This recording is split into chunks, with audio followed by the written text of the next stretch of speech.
सलाम भाई और बहनों, मैं pastor Mahesh. Praise the Lord, hallelujah. फिर से एक बार इस चैनल पर मैं आया हूं और आपके साथ में मैं वचन आज लेकर के उस पर मनन करूंगा।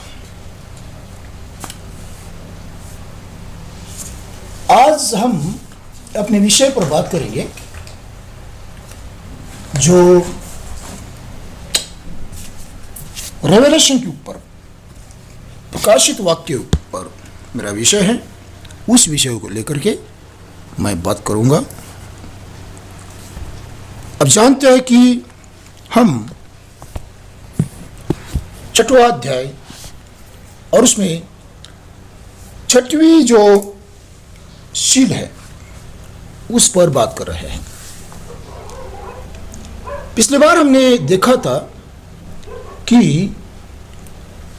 यह जो 6वीं मोहर है, 6वीं मोहर खुलने के बाद क्या होता है और उसका अर्थ क्या है, यह मैंने वहां पर स्पष्ट करने की कोशिश की थी। तो यह 3.5 साल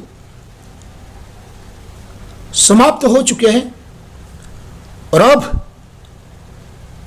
बचे हुए जो 3.5 साल है उनकी शुरुआत हो चुकी है और उसी के साथ परमेश्वर के क्रोध की शुरुआत हो चुकी है। परमेश्वर का दंड जो ख्रिस्त विरोधी है उस पर, उसके राज पर और उसके जो भी लोग हैं और जो झूठी कलीसिया है उस पर उंडेलना चालू हो चुका है। यह मैंने पिछले वीडियो में स्पष्ट किया है। अब यहां पर एक प्रश्न उठेगा कि परमेश्वर जो है वो दयालु है, कृपालु है, अनुग्रहकारी है, तो वो इस तरह से न्याय क्यों करेगा? जब हम परमेश्वर को दयालु, अनुग्रहकारी और कृपालु इन सारी पदवियों से नवाजते हैं, इन सारी पदवियों से नवाजते हैं, तो उसी समय हम यह भूल जाते हैं कि परमेश्वर जो है वो एक न्यायाधीश भी है। ही इज अ जस्ट जज और वह न्याय करता है। जब हम यहां पर न्याय की बात करते हैं तो परमेश्वर का न्याय उन लोगों के ऊपर जिन्होंने अपने हृदय को परमेश्वर के प्रति कठिन कर दिया है, वो परमेश्वर की बात को नहीं मानना चाहते हैं। ऐसे पापमय संसार पर परमेश्वर का क्रोध आना लाजमी है। और फिर 3.5 साल तक इन्होंने परमेश्वर के उन लोगों को सताया और उन्हें मार दिया जो लोग परमेश्वर के वचन का प्रचार कर रहे थे और यीशु मसीह की और उसके राज की गवाही दे रहे थे। तो यहां पर काफी ऐसे लोग हो सकते हैं जो कहेंगे कि यीशु मसीह जो है वो तो दयालु है और उसने पापियों को बचाने के लिए अपना प्राण तक दिया, तो फिर वो पापियों को दंड देने की अनुमति कैसे देगा? क्या वो परमेश्वर से विनती नहीं करेगा क्या कि पापियों को बख्श दे। अब यहां पर एक बात हमें समझने योग्य है और समझनी चाहिए कि परमेश्वर जो है वो न्यायाधीश है, तो यीशु मसीह भी परमेश्वर समान है। इस संसार में वह परमेश्वर का ही प्रतिनिधित्व करता है और इसी के साथ में वह परमेश्वर का स्वरूप है। परमेश्वर कैसे दिखता है? तो यीशु मसीह जैसा दिखता है। कुलुस्सियों की पत्री उसका 2 अध्याय और उसके 9वें वचन में ऐसे लिखा है। कुलुस्सियों की पत्री उसका 2 अध्याय और उसका 9वां वचन।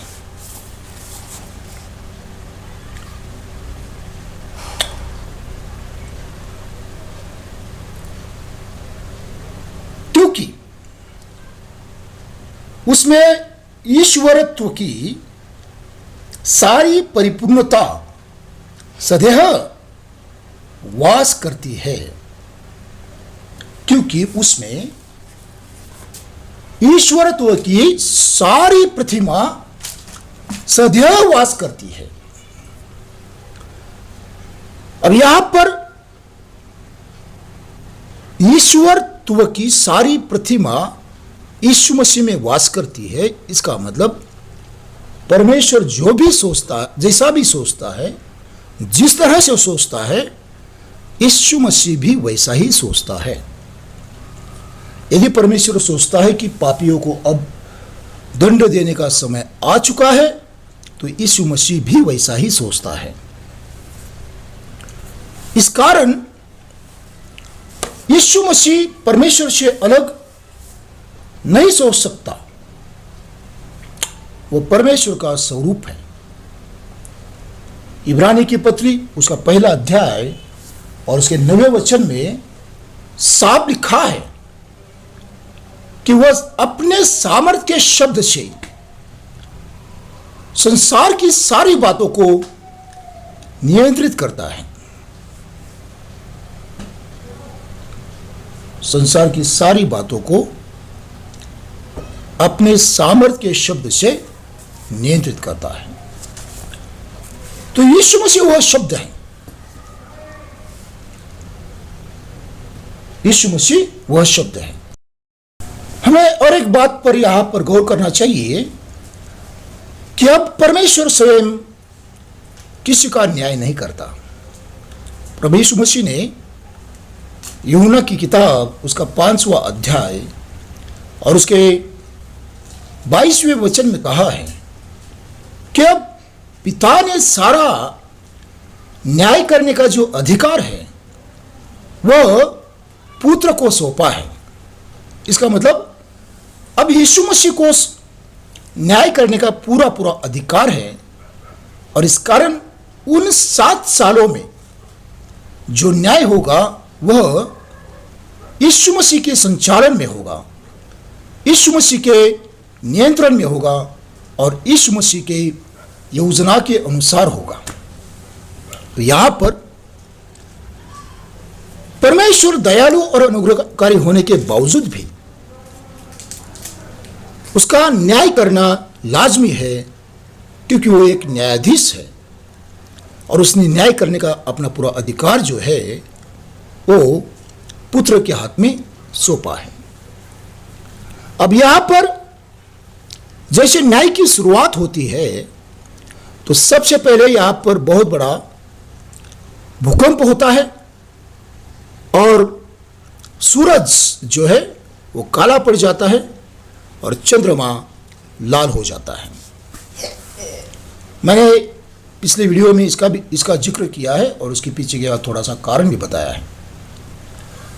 इसके पहले भी कई बार अंधेरा हो चुका है। जैसे उत्पत्ति की किताब में हम पहले अध्याय में और 3 वचन में पढ़ते कि उस समय भयानक अंधेरा था और उसके बाद जब मूसा ने मिस्र पर परमेश्वर की शक्ति से 10 पीड़ाओं को उतारा था, उस समय भी उसमें एक पीड़ा थी कि सारे मिस्र में अंधेरा हुआ था। हमें हर के दिनों में एक बात मतलब 1880 में अमेरिका में जो न्यू इंग्लैंड है, वहां पर इतना अंधेरा हो चुका था कि दिन में तारे दिखाई देने लगे थे, और कहते हैं कि सारे पंछी अपने अपने घोंसलों में सोने के लिए चले गए थे, क्योंकि उस समय उन्हें ऐसा लगा कि अब रात हो चुकी है। तो इतना भयानक अंधेरा हो चुका था। लेकिन वह जो अंधेरा होगा, जो 7 सालों के दरमियान 3 साल खत्म होने के 3.5 साल खत्म होने के बाद परमेश्वर का न्याय शुरू होते ही उस समय जो अंधेरा होगा, वह अंधेरा इन इतिहास में जो बाइबल के अंदर लिखा है और संसार में इतिहास में जो लिखा है, उस समय जो अंधेरा हुआ था, उन सारी अंधेरों से यह अंधेरा बहुत भयानक होगा, कई गुना ज्यादा होगा। और इस कारण वह परमेश्वर का न्याय कितना भयानक है, आने वाला जो न्याय है वह कितना भयानक है, उसका एक प्रमाण और प्रतीक होगा। अब यहां पर जैसे यीशु मसीह क्रूस पर था, उस समय भी बहुत ही भयानक अंधेरा पड़ा था। 3 घंटा तक वहां पर अंधेरा पड़ा था, और वो इसका प्रमाण था कि यीशु मसीह पर अंधेरे की शक्तियों ने आक्रमण किया है, उसका वो प्रतीक था। संसार पर परमेश्वर दंड क्यों लाएगा? क्योंकि परमेश्वर की सच्चाई उनके सामने परमेश्वर ने शुरू से ही रखने की कोशिश की, लेकिन संसार ने इस बात को स्वीकार नहीं किया। उन्होंने पाप को और असत्य को स्वीकार करना अपने जीवन का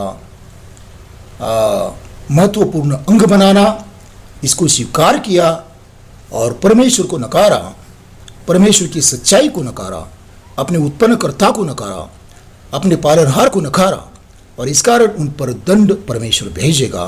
रोमियो की किताब उसका पहला अध्याय और उसके 18वें वचन में लिखा है, उसके 18वें वचन में लिखा है, रोमियो की पत्री उसका पहला अध्याय और उसका वचन 18वां।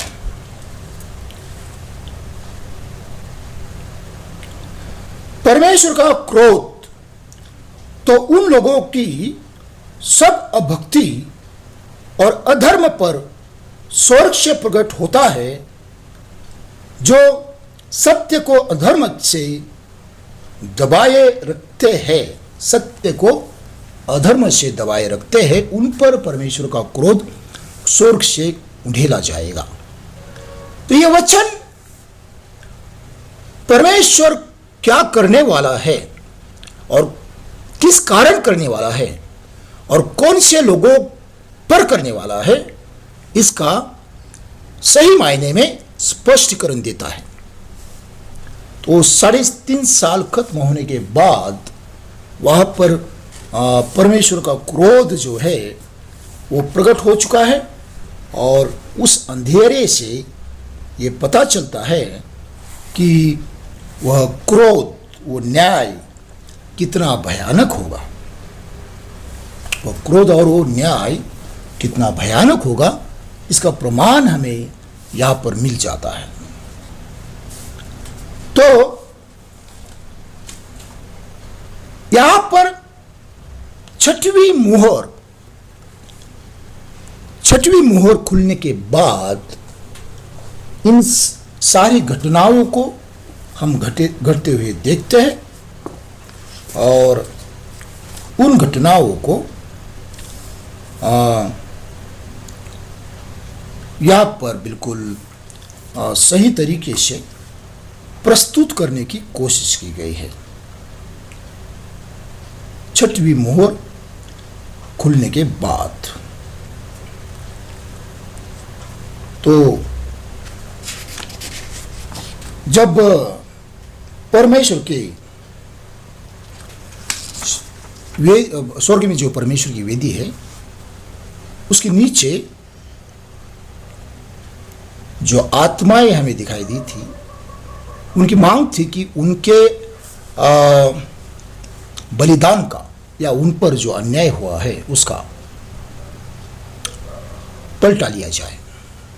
तो ये पलटा लेने का समय चालू हो चुका है, पलटा लेने का समय चालू हो चुका है।